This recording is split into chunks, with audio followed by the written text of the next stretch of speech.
What is going on, hustlers? Another day, another dollar. No, I'm not in the car today. Why? Because I am wanting to share with you where we stand in our Q4 goals.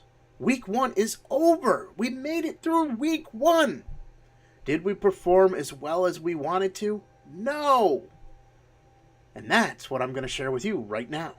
So let me switch over to our spreadsheet and show you our numbers. All right. So, I laid out this sheet where I keep track of the day of the week. This box will change green if we hit our goal for that day.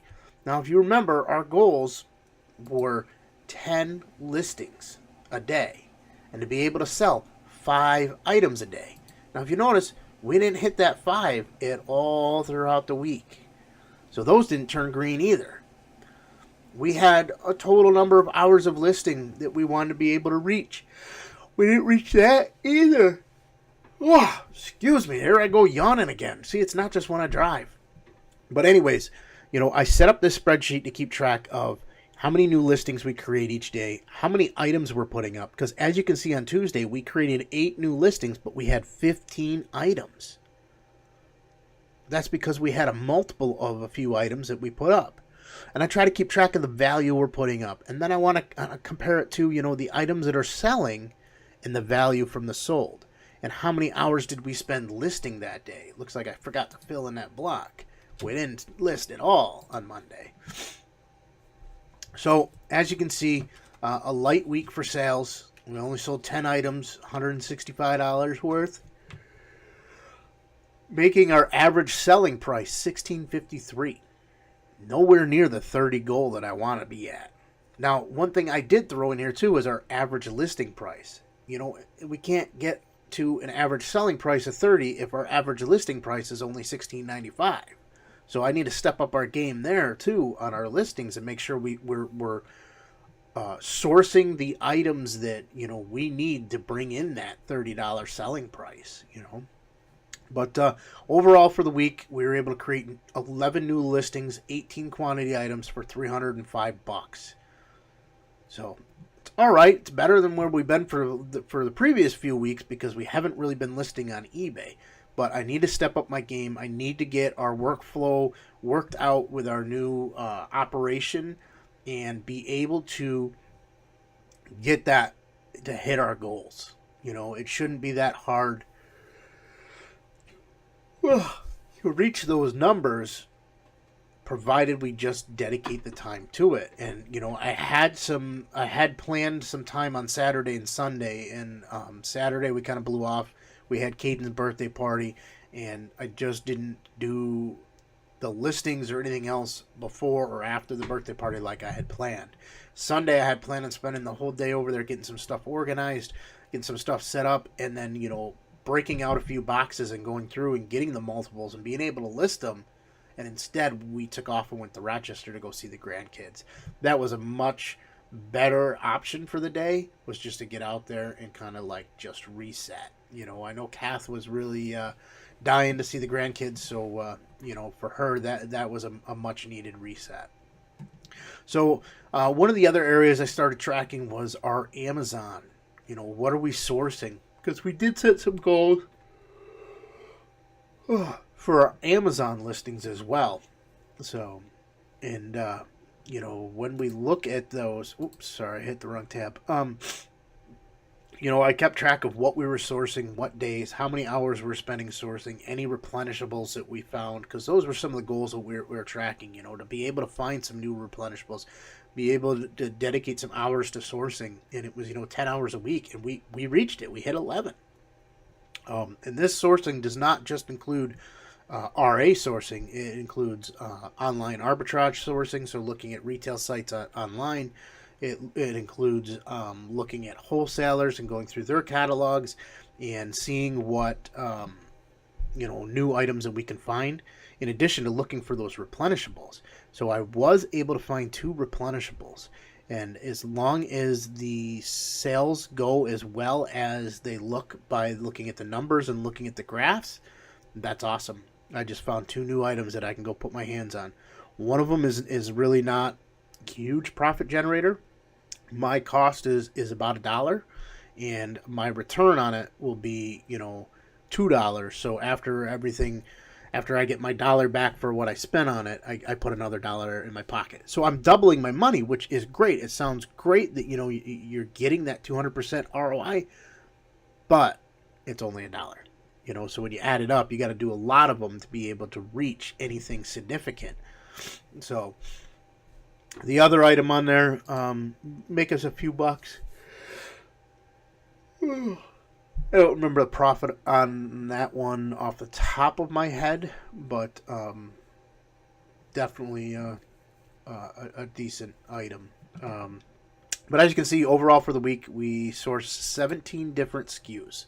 So that's 17 physical items. The SKU, for those of you who don't know, is the little barcode that appears on there. That UPC code gets known as a SKU. It's basically, the scannable unit for that item. Now, sometimes you may have 2 items that have the same UPC code. A lot of places will do that. They'll just put it as, a generic book or a generic plush item. And other times you'll have unique UPC codes for a variety. So, is it red? Is it blue? Is it green? They'll have a different UPC code. So we had a total of 17, 97 items. So we sent in 97 pieces to Amazon. 3 of the items we went more than 10 deep. That's right. 3 of the items we went more than 10 deep. Now, for me to go more than 10 deep means that either there's a lot of profit, it's selling quick, or we've bought it before and we know that it sells. So a little bit lower value than I would have liked to have sent in. It was only about $1,200 versus, based on what the listing price was, that $1,200 in sales price. That means Amazon's going to collect $1,200. Our cost on it was only $82, so that's really not that bad. So after I pay Amazon their fees, after we pay to ship it to Amazon, after I get my $82 back, I end up with another $536 in my pocket. So that I'll take. An $82 investment to make $536. Absolutely, I'll take that. So I figured if we're tracking the listings, why not track the sales on Amazon too? We really didn't set any goals to that point, but I did. I kept tracking this week how our items were selling. Now, to give you a little bit of forefront on this, these numbers look very low. For some people, they'll be like, oh my God, that's all you did? But you got to understand, month of August and most of September, we did not send anything to Amazon. So we're relying on just the old inventory we had sitting there, that some of them are long tail sales and not going to sell quickly. I think between July and September 30th, I didn't send in any packages, anything for FBA. So that's like why our sales numbers are so low, is we really didn't have the merchandise up there to sell. So now that we're sending it back in, as you can see, I just sent in, 3 shipments or 3 days of sourcing. We got some items to go in, but overall we had 20 items sell. So $206 was the sales value, which is what Amazon collected, not including sales tax or any shipping fees or anything else. That's just cost of the item or sale of the item. So our cost on that was $106.99, or our profit on that, sorry, $106.99. That's after Amazon fees. So, and that includes getting our cost of goods back. So that's basically what Amazon's going to pay me. So that includes, my costs.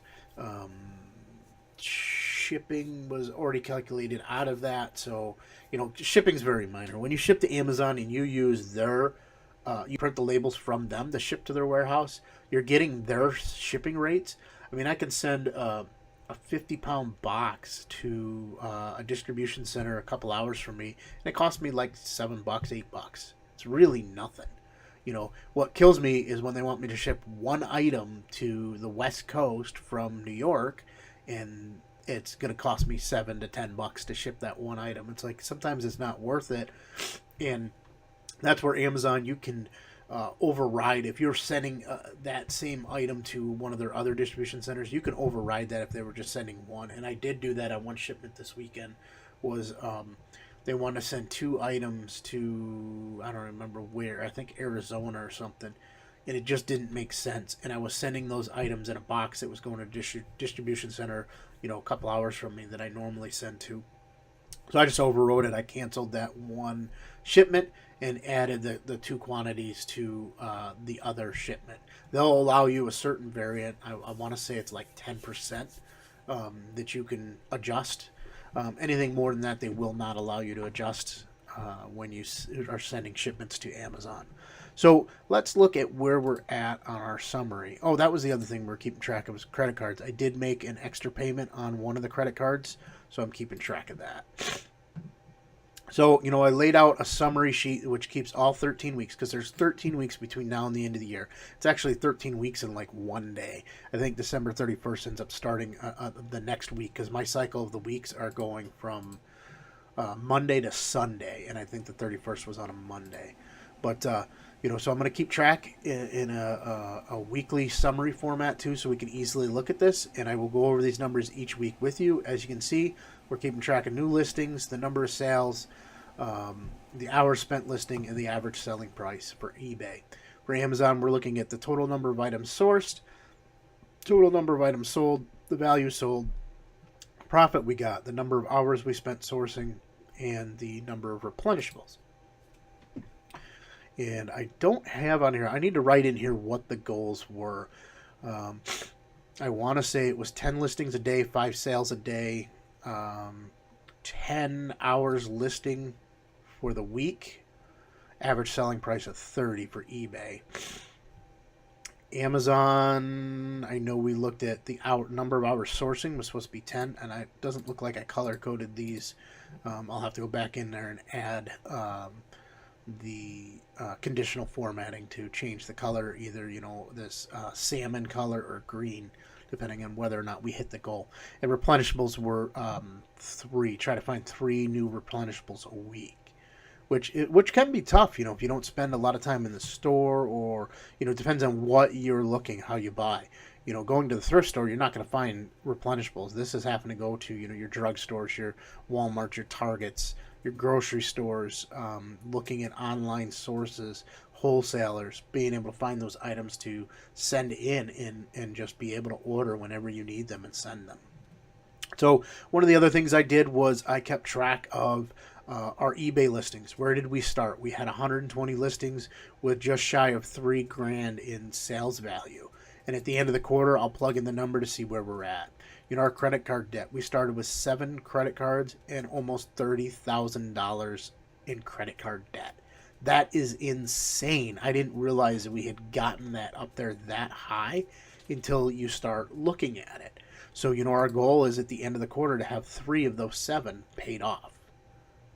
So I'm hoping to see this number reduced by a decent amount. One of the credit cards alone had like $18,000 on it.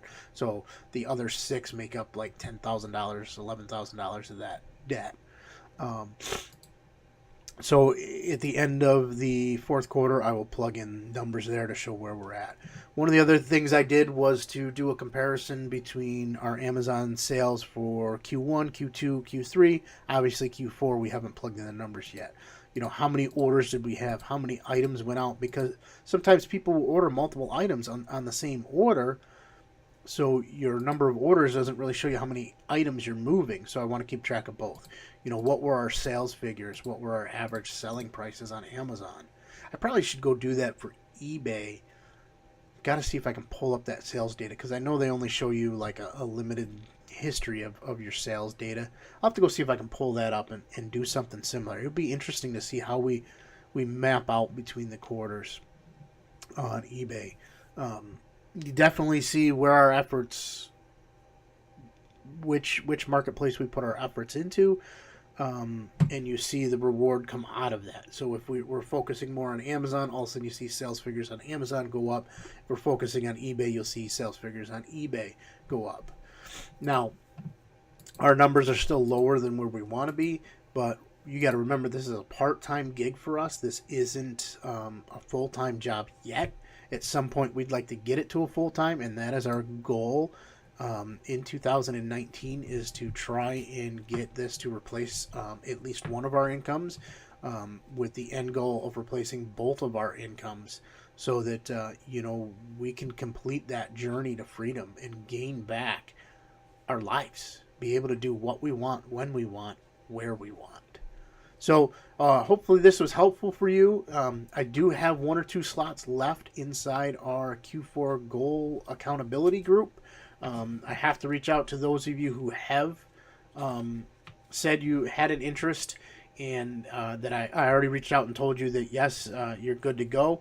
I have to build up the group and get you this documentation, but I want to hear from. I got 2 slots left, 2 slots left out of the 5, and I want to hear from those last 2 people that want to get into this accountability group. Besides this video weekly showing this, the accountability group will include a private Facebook group where we can chat one-on-one. You'll get some one-on-one time with me, as well as other members of the group, to be able to talk about your goals, what's going on, any struggles you're facing, any problems, areas that you need help. You want to celebrate a win? Boom, it's an area to do it.